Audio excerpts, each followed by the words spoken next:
Перестрелки, взрывы. Жители крымского села жалуются на беспредел российских военных. В конце июля в селе Богатое ущелье в Бахчисарайском районе двое детей подорвались на снаряде. Местные говорят, незадолго до этого случая на этом же месте расположились на несколько дней российские военные. Координатор крымской контактной группы по правам человека Абдуришид Джипаров побывал на месте происшествия. Двое или трое подошли к дому имама той местности. Попросили согласия его разрешения, чтобы в его дворе накопать червей.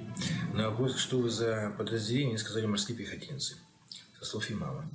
Теперь дальше, это было 19-го, 20 же числа эти же люди, или часть этих людей, пустилась по селу со стрельбой.